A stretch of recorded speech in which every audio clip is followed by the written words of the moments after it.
invited will get a taste of my banquet.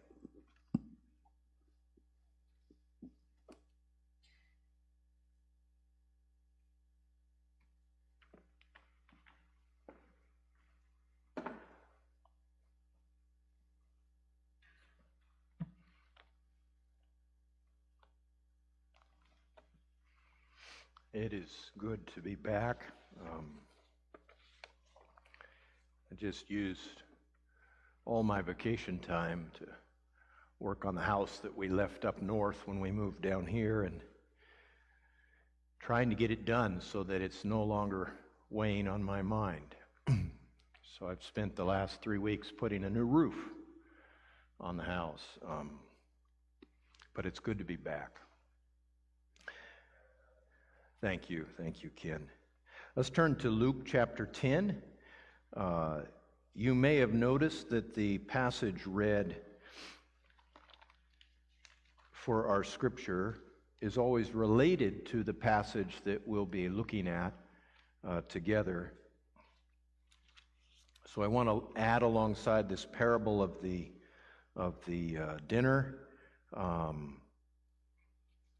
this passage in Luke chapter 10. We'll be reading from verses 38 to 42. Luke 10, verses 38 to 42. Now, as they were traveling along, he entered a village. And a woman named Martha welcomed him into her home. She had a sister called Mary, who was seated at the Lord's feet, listening to his word.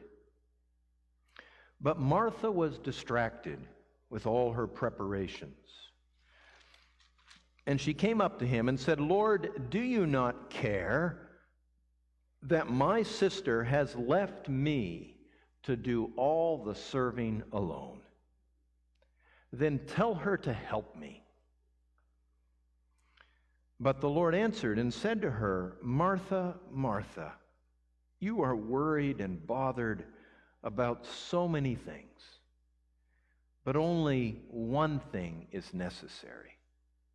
For Mary has chosen the good part, which shall not be taken away from her." Are you a Martha or a Mary?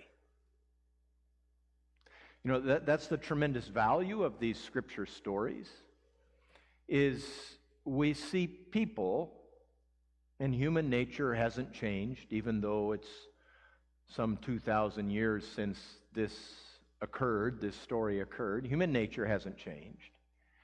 And in these stories, we see people interacting face to face, engaged with the Lord. And that's the value of the story. If we pay attention, we can find ourselves in the story, because we have the same nature, the same tendencies, the same basic patterns of living in response that these people had. So I ask again, are you a Martha or a Mary? To answer that question well, we have to pay more attention to the story to make sure we've understood what is really going on. So I want to note first Martha. We want to look at what this brief passage tells us about Martha. The first thing we see is that she invites Jesus into her home. That's a positive, isn't it? In fact, this invitation into the home to offer hospitality fits the pattern. If you remember back to the sending out of the 12 earlier in Luke's narrative, and then later Jesus sends 72 missionaries out into the villages, and he tells them, when you enter a village and you enter a home, obviously at someone's invitation, stay there. And he gives them some instruction as to how they're to meet their needs for shelter and for food as they're out on their missionary journey. And this story follows that. Martha is one that invited Jesus into her home. And so the first thing we see of Martha is very positive. Martha is seeking to honor the Lord. She is showing that she values his presence by caring for him well. She's extending hospitality. And those are positive things. But then there arises this point of difficulty. And Martha, you can tell from the narrative, Martha's flustered and she's upset. And she comes to the Lord and she wants to get Jesus on her side. She wants to use Jesus to get Mary moving and helping her with the preparations for the meal. We get Martha there, don't we? We can understand what Martha's feeling. Have you ever found yourself in that kind of situation? There's some project being done and or some event in your home, and it seems like everyone has left all the work to you and they're just off enjoying the guests. I don't know if you've ever... This story sticks in my mind. Years ago I read of the well-known missionary couple, Francis and Edith Schaeffer, had a mission to students in Europe, in Switzerland, and Edith tells a story of how her husband's in having all this scintillating discussion with the guest in their home, and she's left to do the dishes all alone, and she kind of blew up. Kind of like Martha did here. She came in and raised a ruckus. How come you've left me to do all the work and you're just enjoying yourselves? So we get Martha here. We can understand her, and we're almost inclined to agree with her. Why is Mary just letting Martha do all the work? But then comes the twist in the story. Jesus doesn't agree with Martha. He doesn't take Martha's side. And he gently, and I emphasize gently, but almost bluntly, he corrects her. He offers her correction. It almost seems unfair of Jesus. Is he giving Mary a pass to just be lazy? Is that what's happening? Almost seems unfair, but then we need to look just a bit more at what we are told of Mary in this passage. Verse 39, she had a sister called Mary who was seated at the Lord's feet, listening to his word. So Mary's sitting at the feet of the Lord. She's drinking in his words, the things that he is saying to her. She's hungry for his instruction. She wants to learn. She knows, she senses that in Jesus there is something that she very much needs, and so she's taking advantage. Here he is right in my home, and I can take this in one-to-one. I can hear his counsel to me and receive what he has for me. Mary wants more than anything else to be shaped by the Spirit and the wisdom that is in the Lord. And so there she is. She's sitting at his feet. And Jesus tells us in verse 42 that Mary has chosen the one necessary thing. Or as the older King James translation puts it, the one needful thing. The thing that is more important than anything else. He says that's what Mary has chosen. But there's one other element in this passage that many of the more recent translations leave out, and I'm not sure why they leave it out. But it helps us, and it sheds a great deal of light on the situation overall. The King James Version puts verse, let's see, which verse is that? It's verse 39. The King James Version puts it this way: and she had a sister called Mary, which also sat at Jesus' feet and heard his word. Do you see the difference? If you read it in my NASB version, it just says she had a sister called Mary who was seated at the Lord's feet.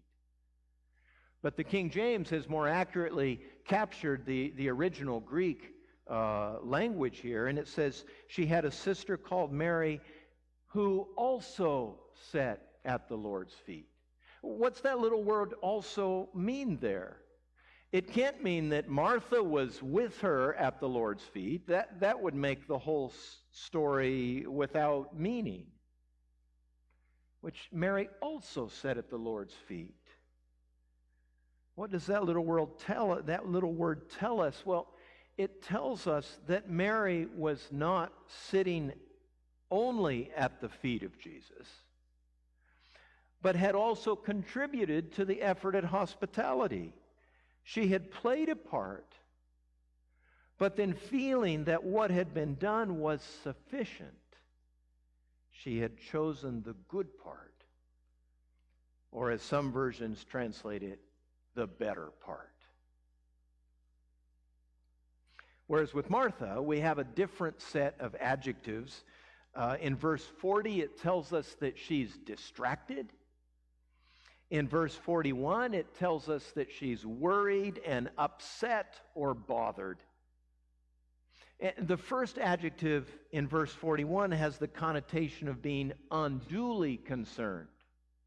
She's going over the top. She's taking things a bit too far in her effort at hospitality. And the second adjective again brings in the idea of distracted. So again, I ask the question, which one are you? Are you a Martha or are you a Mary? The one is in a flurry and distracted, and the other is sitting at the feet of Jesus.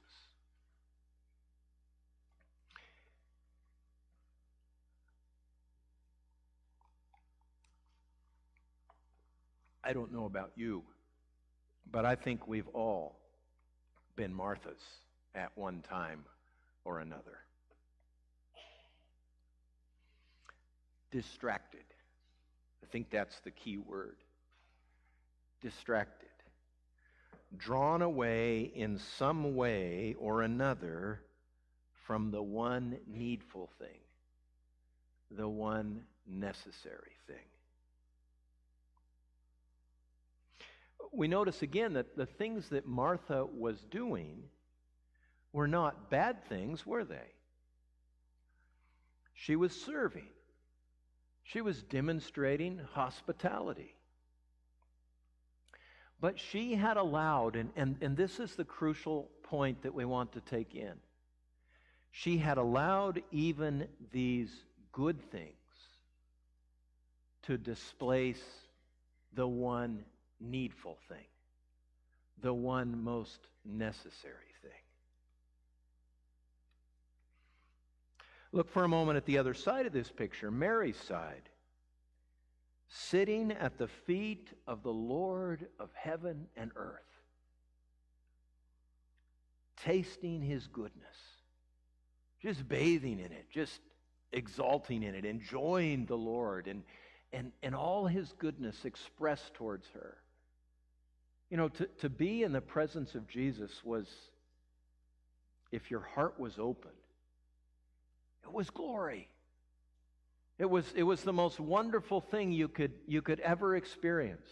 The love that came, the compassion, the care, the support. And Mary is sitting there drinking that in. Taking in his wisdom, being shaped by his word. Is there any greater value than this?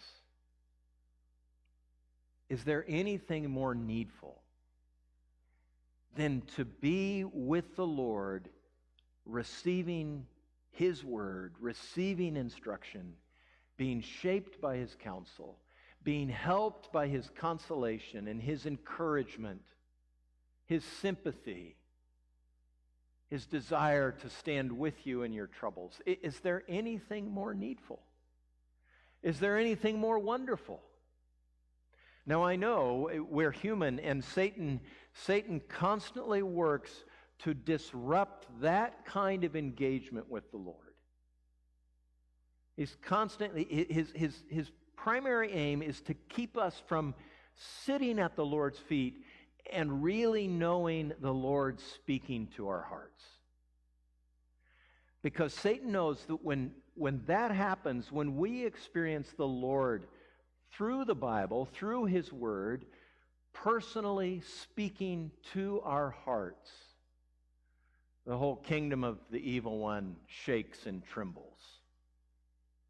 Because in that connection, receiving what the Lord has for me, it's everything.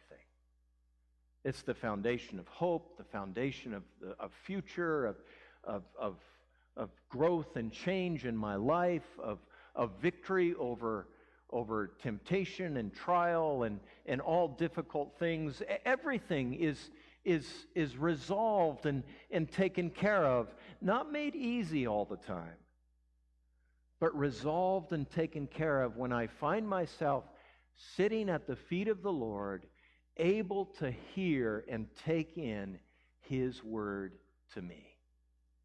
It's the tree of life. It's the very fountain of life. And Mary had recognized that. And Mary had chosen that. But I think we've all experienced it. You feel wide awake and energetic, and then you sit down to read the Word, and what happens? A heavy sleepiness all of a sudden comes over you. Or you can't seem to concentrate, or there's all kinds of ways that this process, the evil one with his wiles, seeks to disrupt it.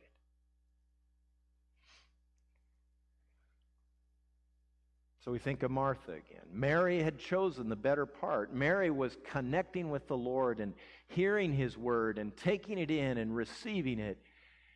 And Martha is distracted. I think we can go even beyond the text. Martha's distracted with a good thing, with her hospitality. But evidently she was going a bit over the top.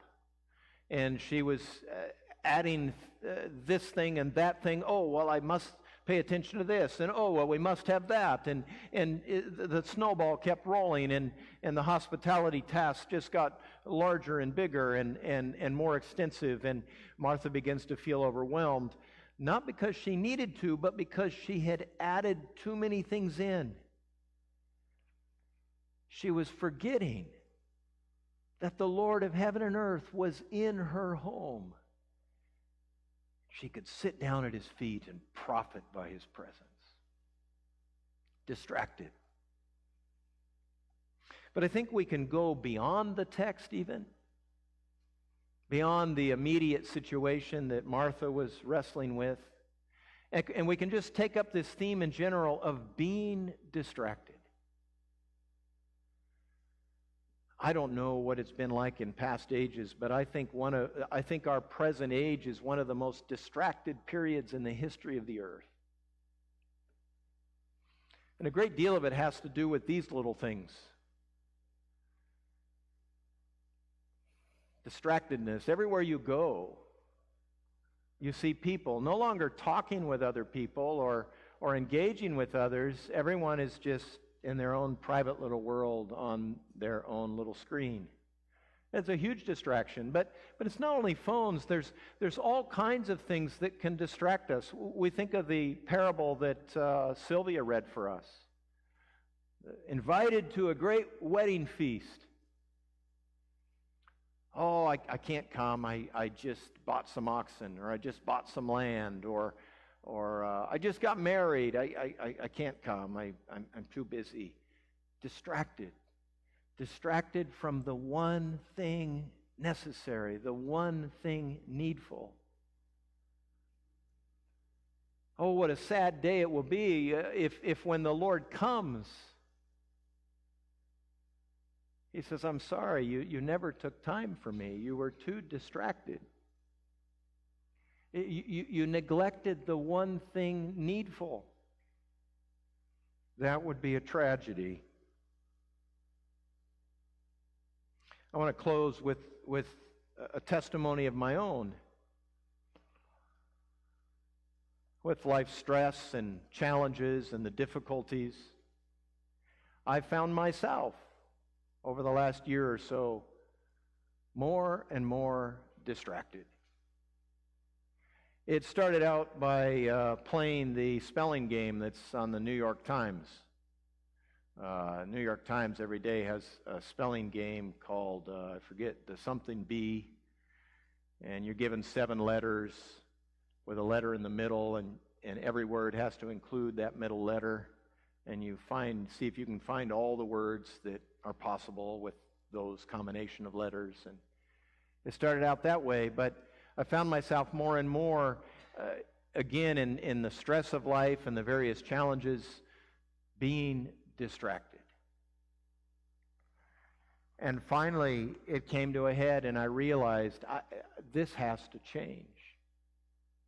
So I discovered on my phone that you can block certain apps. And so I asked my wife to help me, and we blocked all the apps of distraction. Any app that I tended to get distracted by, YouTube and watching the cycling, the Tour de France, who's winning the race, each stage, and things like that. I don't know what your interests are, but that's one of mine. And I would be distracted. So I said, Kelly, let's fix my phone. And so we set it up with a password that I don't know, only she knows. And you can close down all the apps of distraction. And for me, that included the internet as well. So I just closed down all the apps of distraction. And now I am a free man. Now I am a free man. And I cannot tell you the difference this has made for me. And the internet slowly entered our lives and became more and more a part of our lives, and the various apps. And I realized, back in the day before there ever was this thing called internet, when I had free time, I read books. When I had free time, I talked to the Lord. Now I'm just distracted. And so we made that change. It's been over a month now, and it's been such a blessing to me. Because now, when it's quiet and my work is done for the day, or I'm eating my lunch, I've been alone for the past few weeks working on my house. I eat my lunch, I'm reading good literature. It's been wonderful. And what I'm saying is the Lord helped me. He helped me with the things that were distracting me from sitting at the feet of the Lord and taking in His good shaping word in my life. And so it's just been glorious to be free. I can still text. I can still receive your phone calls. So if you want to call me, call me. But I am free from the distractions that this little device had brought into my life. And it's glorious. And so we've got time. We've got another 20 minutes before the hour. I just want to provide you some time. You may not have anything that comes to mind, and that's okay. But as you take in what we've thought about this morning, find someone else near you and talk together about what things have been a distraction to me. And kind of work on the question together, is God asking me to set something aside that has been a distraction? so that there is more time in my life for the one thing necessary, the one thing needful. Take some time now. Again, if nothing comes to mind, that's okay. Just listen to another. But share with each other, where have I been wrestling with things that have distracted me from really connecting with my Lord and being able to hear His voice? Take that time now, and after a while, I'll come back up and we'll pray and close out our service.